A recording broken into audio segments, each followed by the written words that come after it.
भजे व्रजैकनन्दनं समस्तपापखण्डनं स्वभक्तचित्तरञ्जनं सदैव नन्दनन्दनं सुभिक्षगुच्छमस्तकं सुनादवेणुहस्तकम् अनङ्गरङ्गसारदं नमामि सागरं भजे मनोजगर्वमोचनं विशालफाललोचनं विघातगोपशोभनं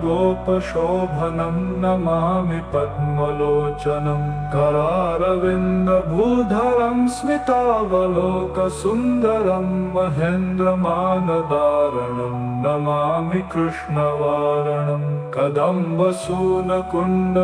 सुचारुगन्धमण्डलं व्रजाङ्गनैकवल्लभं नमामि कृष्णदुर्लभं यशोदया समोदया सकोपया दयानिधिं ह्युलूखले सुदुस्सहं नमामि नन्दनन्दनं नवीनगोपसागरं नवीनकेलिमन्दिरं नवीनमेघसुन्दरं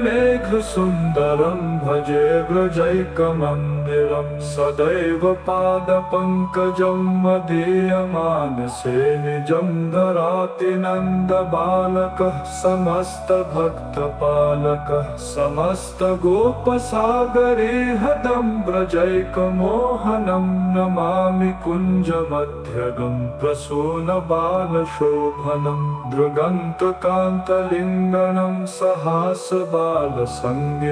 दिने दिने नवं नवं नमामि नन्दसम्भवं गुणाकरं सुखाकरं कृपाकरं कृपावनं सदा सुखैकदायकं नमामि गोपनायकं समस्तदोषशोषणं समस्तलोकतोषणं समस्तदासमानसं नमामि कृष्णबालकं समस्तगोपनागरीनिकामकामदायकं दृगन्तचारुसायकं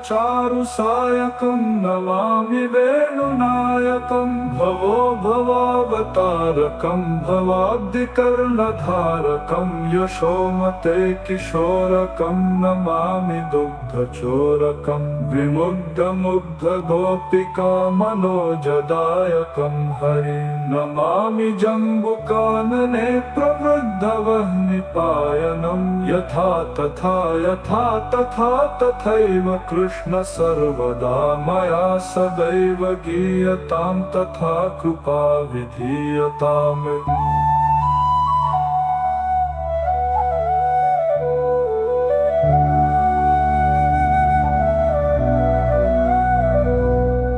भजे व्रजैकनन्दनं समस्तपापखण्डनं स्वभक्तचित्तरञ्जनं सदैव नन्दनन्दनं सुभिक्षगुच्छमस्तकं सुनादवेणुहस्तकम् अनङ्गरङ्गसारदं नमामि सागरं भजे मनोजगर्वमोचनं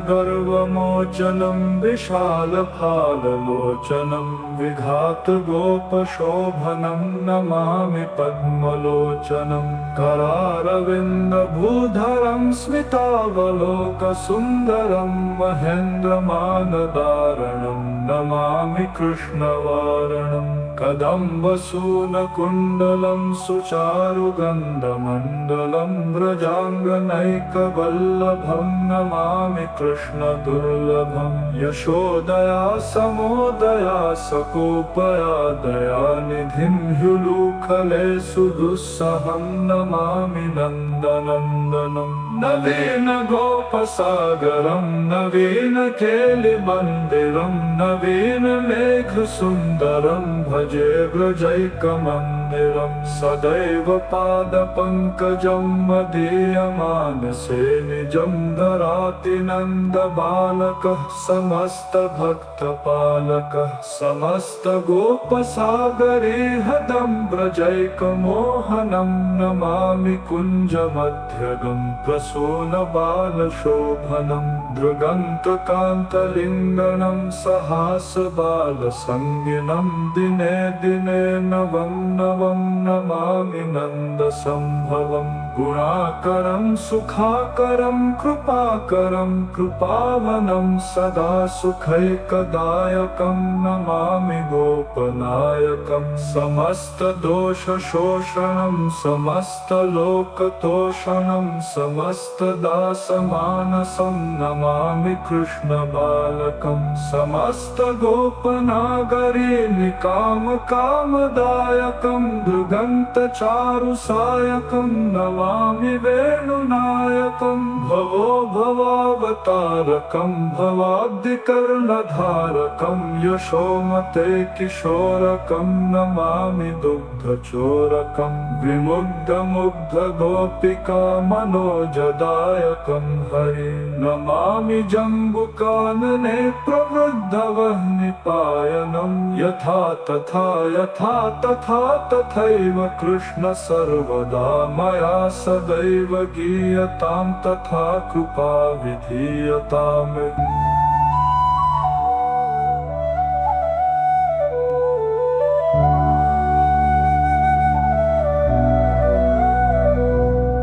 भजे व्रजैकनन्दनं समस्तपापखण्डनं स्वभक्तचित्तरञ्जनं सदैव नन्दनन्दनं सुभिक्षगुच्छमस्तकं सुनादवेणुहस्तकम् अनङ्गरङ्गसारगं नमामि सागरं भजे मनोजगर्वमोचनं विशालफाललोचनं विघातगोपशोभनं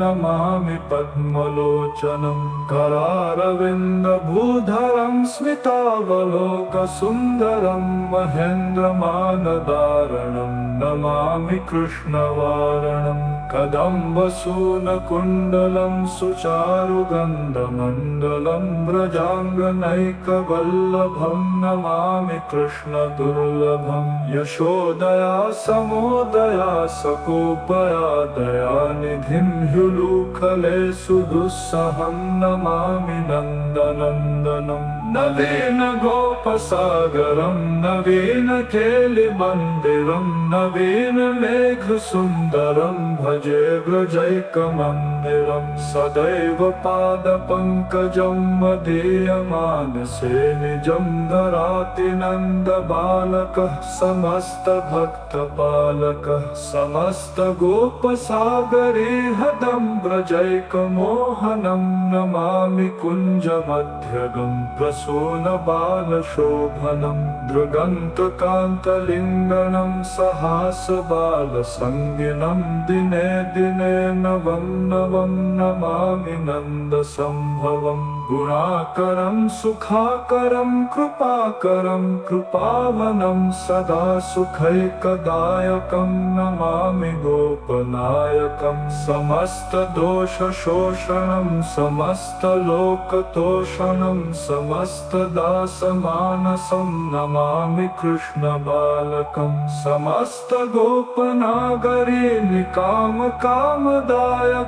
दृगन्तचारुसायकं नमामि वेणुनायकं भवो भवावतारकं भवाब्धिकर्णधारकं यशोमते किशोरकं नमामि दुग्धचोरकं विमुग्धमुग्धगोपिका मनोजदायकं हरि नमामि जम्बुकानने प्रवृद्धवह्निपायनं यथा तथा तथैव कृष्ण सर्वदा मया सदैव गीयतां तथा कृपा विधीयताम्। इति श्रीकृष्णताण्डव स्तोत्रम्।